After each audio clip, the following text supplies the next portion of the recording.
할렐루야. 굿TV 세상을 보는 창 오색 오감을 시청하시는 시청자 여러분, 저는 심리학을 공부하는 한성열 교수입니다. 우리 좋으신 하나님께서 제 강의를 시청하시는 모든 분들께 큰 은혜 주시기를 기도합니다. 지난 시간에는 우리가 상담을 하기 위해서 가장 중요한 게 듣기인데, 그 듣기를 어떻게 하는가 하는 이러한 거를 우리가 한번 살펴봤는데요. 그리고 제가 여러분들에게 한번 해보십시오 하고 숙제를 내드리고, 그게 잘못 되더라도, 쉽게 안 되더라도 실망은 하시지 마십시오 하고 말씀을 드렸는데, 이게 쉬워서 제가 여러분들에게 한번 이거를 해보시라는 게 아니고요. 이것이 우리 삶의 가장 핵심이 되는 이러한 요인이기 때문에 이거를 꼭 해야 되니까 한번 해보십시오라고 하는 숙제를 드렸습니다. 그리고 잘 안 되실 겁니다. 그거는 어떤 것이든 간에 시작부터가 한두 번 해서 제대로 잘 되는 거는 그거는 중요한 게 아닙니다. 진짜 중요한 거는 참 배우기 어렵고 많은 노력과 시간이 투자가 돼야 됩니다. 그런데 우리가 사람의 마음속으로 읽어가는 이 상담은 아주 중요한 거기 때문에 여기에서 많은 투자를 하셔야 됩니다. 우리 주위에는 요새 굉장히 여러 가지 다양한 일이 일어나는데, 예를 들면 우리 앞에 어떤 분이 걸어가시다가 갑자기 심장에 문제가 생겨서 쓰러지시는 분이 계시다고 해요. 그러면 우리는 어떻게 해야 될까요? 우선 제일 먼저 해야 될 거는 당연히 119에 전화를 해서 여기 급한 환자가 발생했다는 것을 알려야 되겠죠. 그런데 119에 전화를 하자마자 갑자기 앰뷸런스가 딱 도착하는 게 아니라 앰뷸런스도 오는 시간이 있어야 되잖아요. 그러면 그 시간이 올 때까지 우리는 그 환자를 보고 가만히 있어야 되나요? 안 그렇겠죠. 우리는 우리 나름대로 이 앰뷸런스가 도착하기 전에 응급처치를 해야 됩니다. 그래서 요즘에는 이 학교에서도 그렇고 또는 다양한 이 단체에서도 소위 우리가 CPR이라고 부르는 응급처치하는 거를 다 알려줍니다. 그리고 지하철이라든가 이런 데도 이 인공호흡을 하는 그 기구들을 다 비치해 놓고 급한 일이 우리 주위에서 벌어지게 되면 이 사용을 하십시오 하는 거를 다 우리에게 안내를 하고 있습니다. 어떤 분에 의하면 그 5분 동안이 이 사람들의 목숨을 구할 수 있는 아주 중요한 결정적 시간이다, 이렇게 얘기를 하고, 이 5분 동안 안에 옆에 있는 분이 효율적으로 인공호흡을 해주게 되면 살아날 수 있다, 이런 얘기를 합니다. 아주 중요하죠. 사실은 언제 우리가 어떤 일을 겪을지 모르기 때문에 전 국민이 이거를 다 알고 있다고 하는 건 아주 중요한 일입니다. 자, 그런데 우리가 살다가 급속스럽게 심장마비가 오는 것이 우리 몸만 그러나요? 우리 마음도 화가 너무 크다거나 우리 마음이 계속 불타오른다거나 그러면 어느 날 정상적인 기능을 작동하고 쓰러지게 됩니다. 이런 것이 나타나는 증상은 예를 들면 아주 무기력해진다든가, 아니면 극도로 우울해진다든가, 아니면 무슨 공황장애가 갑자기 일어나서 한 발자국도 밖에를 나가지 못한다든가, 이런 우리 삶을 살다가도 아주 급작스러운 이러한 증상들이 나타날 수 있습니다. 물론 제일 중요한 거는 전문적인 도움을 받도록 우리가 조치를 하는 것이 굉장히 중요합니다. 그러나 전문적인 조치가 증상이 일어나자마자 올 수 있는 것도 아니고, 우리 이 마음의 문제에 대해서는 많은 사람들이 전문적인 도움을 받기보다는 단지 시간이 지나면 저절로 날 거라고 생각을 하고 이거를 그대로 놔두는 경우도 있고, 더 심할 경우에는 남들이 알까 봐 오히려 이거를 집안에서 방치해두는 이런 경우까지 있는 아주 안타까운 일들이 많이 있습니다.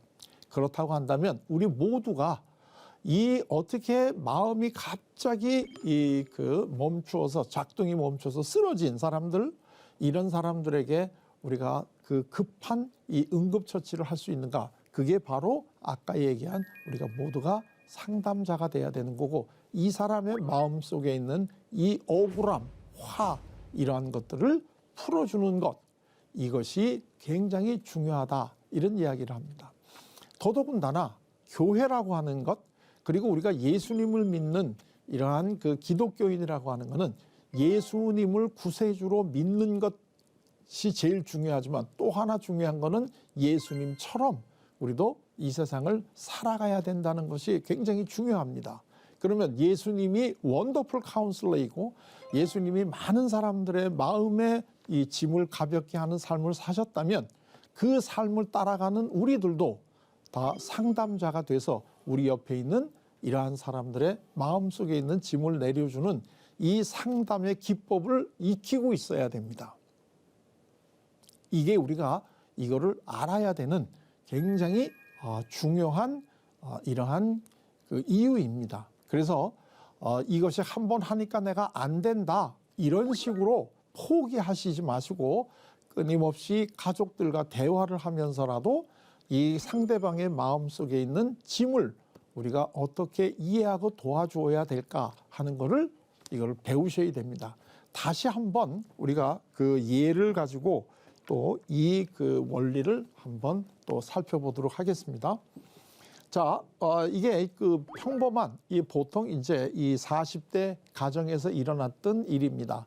이 드라마에서 전형적으로 나타나는 이러한 대화를 가지고 다시 한번 설명을 해드리겠습니다.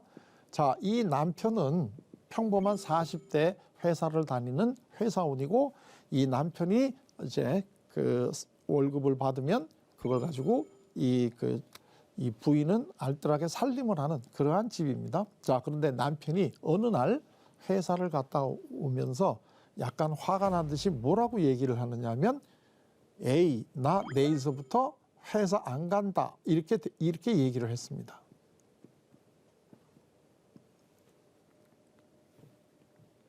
여기 지금 이 제 강의를 듣고 있는 우리 그 부인들의 입장에서는 이 이야기를 듣고 되게 뭐라고 얘기를 할까요?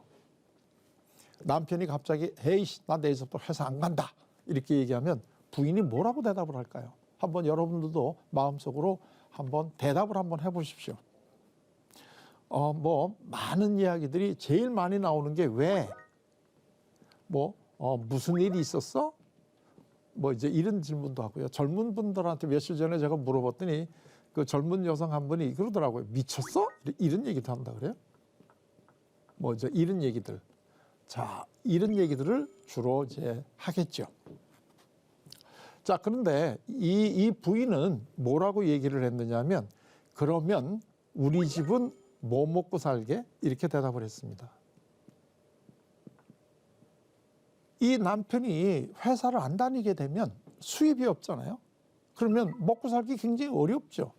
더더군다나 이 취업이 잘 안 되는 요즘 같은 이런 현실에서 갑자기 잘 다니던 이러한 회사를 안 다닌다 그러게 되면은 얼마나 부인이 당황스럽고 놀랐겠습니까? 그러니까 뭐 먹고 살게? 그러면 우리가 이렇게 얘기하는 것도 어떻게 보면 지극히 자연스럽고 당연한 일이고 또 맞는 일입니다. 맞는 얘기입니다. 자, 그러면 이 부인이 맞는 얘기를 했습니다. 예를 들면 옳은 이야기를 했다는 거죠. 그러면 이 남편이 부인이 옳은 얘기를 하니까 이 부인 얘기를 가만히 듣고 있다가 깨닫겠죠. 아, 그렇다. 내가 회사를 안 가면 우리 집은 먹고 살기 어렵구나. 야, 내가 그거를 깜빡했네. 야, 그거 알려줘서 고마워. 내가 내일 또 회사 열심히 나갈게. 남편이 이렇게 얘기를 할까요? 자, 이 드라마의 남편은 이 부인이 이런 얘기를 듣고 화가 조금 더 났습니다. 화가 조금 더 나가지고 뭐라고 얘기를 했느냐면, 내가 돈 버는 기계냐? 이렇게 얘기를 했습니다. 내가 돈 버는 기계냐? 이렇게 얘기를 했어요. 자, 그러니까 이 부인이 더 황당해진 거예요. 더 당황스럽고, 아니, 한번 잘 알려줬는데 당신이 회사 안 가면 우리 집 먹고 살기 어렵다는 거 몰라? 그러니까 회사 잘 다녀. 이렇게 아주 중요한 사실을 알려줬는데 아니 돈 버는 기계냐 그러고 화가 더 나다니. 그래서 이 부인이 다시 또 이야기를 해줍니다. 당신 혼자 회사 다녀? 이 얘기는 무슨 얘기예요? 당신 혼자 회사 다니는 게 아니고 다른 사람들도 다 그렇게 힘들게 회사 다니는 거 아니야 하고 알려주는 거죠. 또 혼자 다니는 거 아니니까 이 얘기도 또 맞는 얘기입니다. 이 부인은 계속해서 옳은 이야기만 합니다. 하나도 틀린 얘기를 안 합니다. 그러면 하나도 틀린 얘기 안 하는 이 부인의 이야기를 듣고 남편이 이제는 깨닫겠죠. 아, 그렇다. 사실은 나 혼자 회사 다니는 게 아니고 또 우리 아버지 또는 뭐 순자 아버지도 다 이렇게 힘들게 회사 생활을 하는구나. 야, 그걸 내가 몰랐다.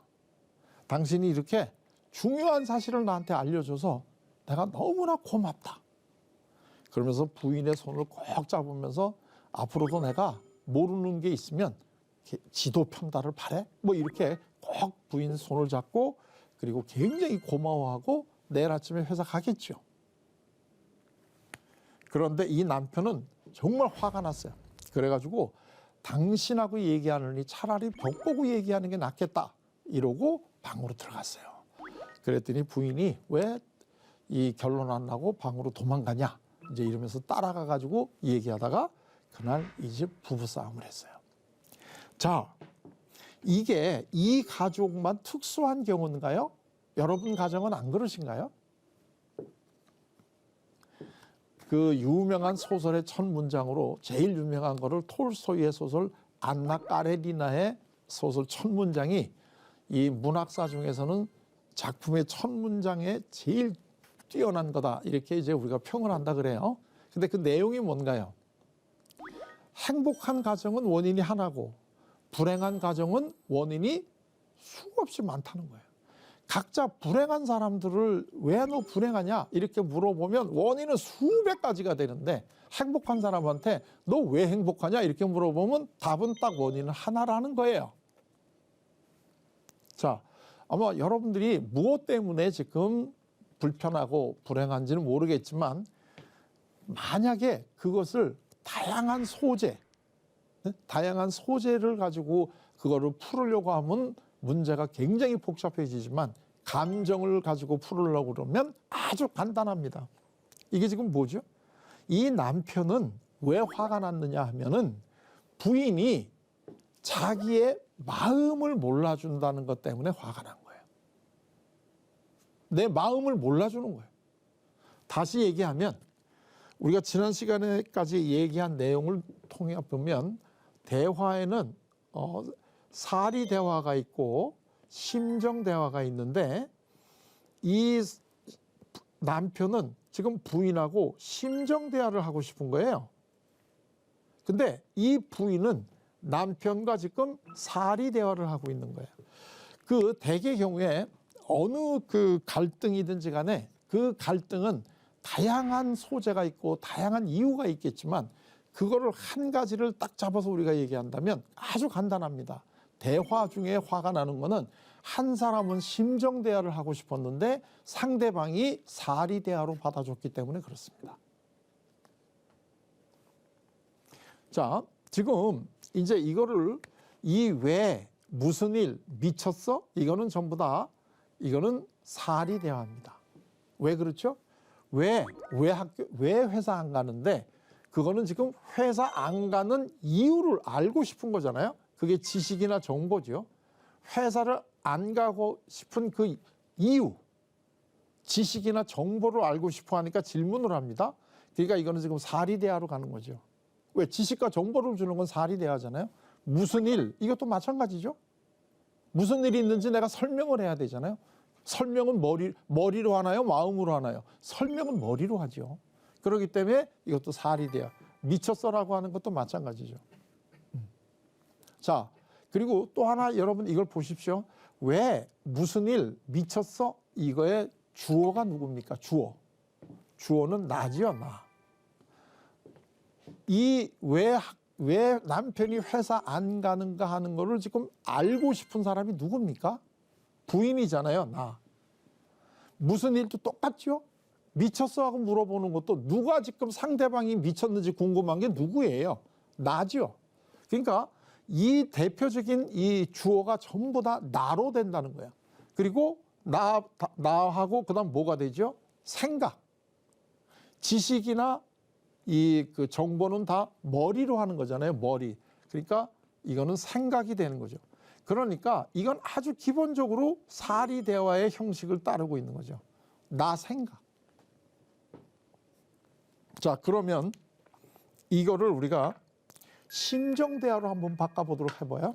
심정 대화로 바꿔보면 이 남편이 지금 회사를 안 간다 하는 건 남편이 이야기 내용인데 그 내용 밑에 이 감정, 마음은 뭘까요? 이 회사 안 간다는 이 그 내용, 말에 이 실질적인 남편의 마음, 너의 그 감정, 너의 마음은 지금 뭘까요? 이게 회사 안 간다 그럴 때 이거를 알아내셔야지 우리가 상담이 가능하다는 얘기예요.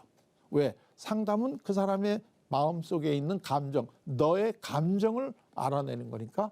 자, 그러면 여기서 우선 너가 나오니까 이야기는 뭐가 나오게 될까요? 당신이 일단 나오겠죠. 나와야 되겠죠. 너니까.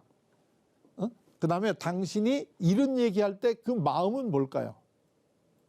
이게 상담을 우리가 하느냐 못하느냐의 갈림길이 여기서 나온다는 거예요.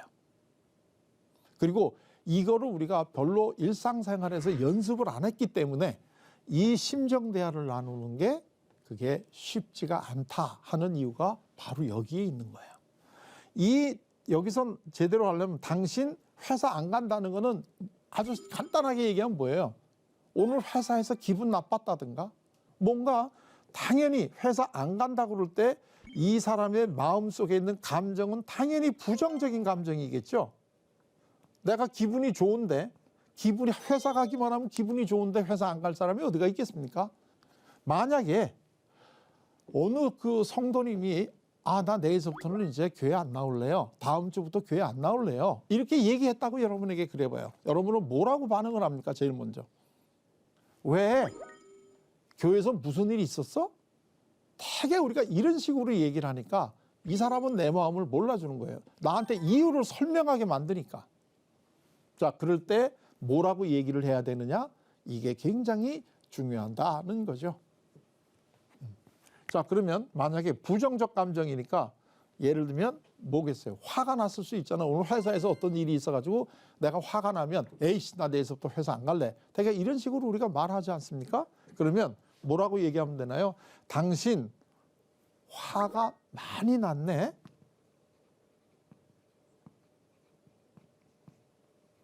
당신 화가 많이 났구나. 이렇게 대답을 해주셔야 된다는 거예요. 이게 우리 그 배운 너 플러스 감정을 느끼는구나. 이 가장 이 기본형이 지금 이거라 근데 이게 맞죠? 당신 지금 화 많이 났구나. 오죽 화가 많이 났으면 회사를 안 가겠다고 얘기를 하겠냐. 지금 그 얘기니까 당신 화가 많이 났구나. 오늘 회사에서 섭섭한 일이 있었는 모양이네. 이런 식으로 너 감정 이렇게 이야기를 하는 게 이게 듣기다 이거예요. 이게 상대방의 마음을 알아주는 대화를 하는 거다. 지금 이제 그런 얘기죠. 자, 이렇게 얘기하면 이 남편이 뭐라고 대답을 할까요? 자, 나 회사 안 간다. 이렇게 얘기했을 때 부인이 당신 오늘 회사에서 화가 참 많이 났나 보네. 이렇게 얘기할 때 내가 돈 버는 기계냐? 이렇게 얘기할까요? 아니면 뭐라고 얘기할까요? 사람들은 누군가가 자기의 마음을 알아주게 되면 빨리 오늘 무슨 일이 있었는지 이야기를 하고 싶어집니다. 왜요? 화가 난다는 거는 내 마음속에 지금 불이 나는 거니까 빨리 내 속에 있는 화를 대화로 풀고 나도 마음이 편해지고 싶은 거예요.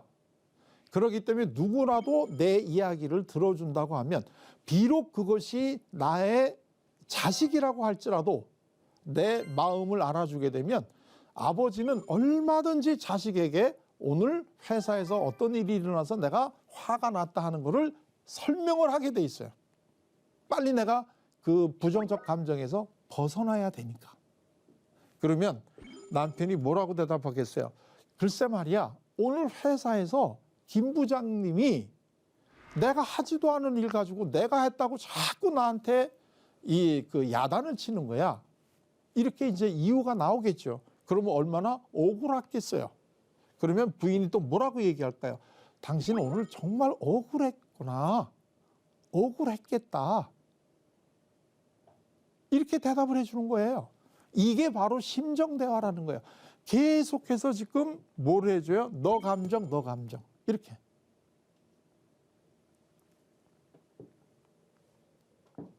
자, 예를 들게 되면 우리 자녀들이 학교를 갔다 왔어요. 그러더니 엄마, 나 내일서부터 학교에 안 갈래.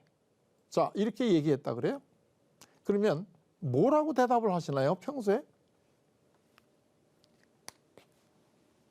왜? 무슨 일? 뭐 이제 이런 식으로 또 당연히 질문하지 않겠어요? 그러면 얘는 왜 내가 학교에 안 가는지에 대한 설명을 해야 되지 않겠어요? 자, 그러면 얘가 설명을 한다 그래요. 선생님이 오늘 나를 미워해. 선생님이 나를 미워해. 이렇게 얘기했단 말이에요. 자, 그러면 또 이 부인이 그 애를 또 달래주느라고 설명을 하죠. 야, 10손가락, 어느 손가락을 깨밀어도 다 우리가 아프단다. 선생님은 모든 학생들을 다 똑같이 사랑하셔. 그러니까 선생님이 너만 특별히 미워할 리가 없단다. 하고 또 자상하게 설명을 해줍니다. 그러면 이 자녀들이 그 얘기를 듣고 아, 그걸 내가 몰랐네. 근데 엄마가 알려줘서 굉장히 고맙다. 우리 엄마는 정말 아는 게 많으신 분이야. 나는 이런 엄마가 있어서 너무 좋아. 이렇게 생각을 할까요? 아니면 이 자녀가 뭐라고 생각을 할까요? 우리 엄마는 내 마음을 몰라. 이런 생각이 드는 거죠. 그러면 아, 엄마 됐어. 자, 이러고 대화가 끝날 수 있는 소지가 많지 않아요? 자, 그럴 때 만약에 이 어머니가 너 오늘 학교에서 많이 섭섭했구나. 이렇게 우리가 간단하게 받아준다면 얘는 엄마가 자기 마음을 알아주니까 엄마한테 오늘 학교에서 있었던 일을 얘기하게 되겠죠. 나하고 철수하고 2번 똑같이 손을 들었는데 선생님이 2번 다 철수만 시켰어. 선생님이 나를 미워해. 이렇게 얘기를 하면 와, 너 선생님이 철수만 2번 시켰다면 너 정말 섭섭했겠다. 오죽했으면 선생님이 너를 미워한다고까지 생각을 했겠니? 너 정말 섭섭했겠다 그때. 이렇게 어머니가 그 감정을 받아주게 되면 얘는 어머니가 그 당시에 자기가 섭섭하고 억울했던 감정을 알아주니까 눈물이 벌써 글썽글썽하면서 자기 있었던 속에 있는 이야기 끝내고 화가 다 풀리게 되면 엄마 빨리 밥 줘. 나 밥 먹고 나가 놀게. 이렇게 되지 않겠어요? 심정 대화를 해야 될 때 감정 대화를 사리 대화를 한다는 거는 너는 그것도 모르니? 하는 비난이 깔려 있는 거예요. 나 회사 안 간다. 그럴 때 당신 회사 안 가면 우리 집 먹고 살기 어렵다는 거 몰라? 내가 돈 버는 기계냐 이렇게 얘기할 때 당신 혼자 회사 다니는 거 아니고 회사 다니는 사람들 다 그렇게 힘든 거 다니는 거 몰라? 이런 얘기죠. 왜? 이 사람들한테는 알고 모르고 이게 굉장히 중요한 거거든요. 그러면 남편은 왜 화가 날까요? 아니 내가 회사 안 가면 우리 집이 먹고 살기 어렵다는 걸 내가 모를 것 같아서 나한테 그 얘기를 하냐? 이렇게 되는 거죠. 이 마음의 문제는 내가 정답을 얘기해서 되는 게 아닙니다. 이 부인은 입만 열면 옳은 얘기를 하니까 아마 이 부인은 지금 우리가 그냥 별명을 진리 부인 이렇게 얘기해도 될 거예요. 그리고 이 진리 부인들, 뭐 진리 남편도 많겠죠. 이런 사람들의 특징이 뭐냐면 내가 얘기한 것 중에 틀린 거 있으면 얘기해봐. 이게 아주 기본형입니다. 이분들 하나도 틀린 얘기한 거 아닙니다. 너무나 옳은 얘기만 하는 분들입니다. 이분들. 상대방은 옳은 얘기 듣고 싶은 게 아니라는 겁니다. 내 마음을 좀 알아달라는 거지. 가정에서는 진리를 얘기 안 해도 됩니다. 그거 우리 알려주는 사람들 많아요. 학교 가면 선생님이 알려주고 교회 가면 목사님이나 다른 교회 어른들이 다 알려줘요. 나까지 그거 알려줄 이유가 뭐가 있어요? 나는 그 마음을 좀 받아주고 이 마음을 감정을 풀어주면 되는 거지. 그래서 우리가 상담하기가 어려운 겁니다. 자꾸 우리는 옳은 거를 알려주게 되면 사람들이 깨닫고 변할 거라고 생각을 하는데 우리가 이야기하는 거로 사람들이 깨닫는 게 아닙니다. 우리는 감정을 풀어주게 되면 상대의 마음속에 있는 성령님이 역사를 해가지고 옳은 답을 알려주신다는 거예요. 우리는 그 성령님이 역사를 하실 수 있도록 그 마음속에 화를 좀 풀어주시면 됩니다. 내가 다른 사람의 인생의 모든 문제를 내가 조언과 해결을 해줄 필요가 없다는 거죠. 하나님의 말씀으로 세상을 이해하고 바라보는 마음의 창이 여러분 안에 열리기를 소망하면서 이 강의를 마치도록 하겠습니다. 감사합니다.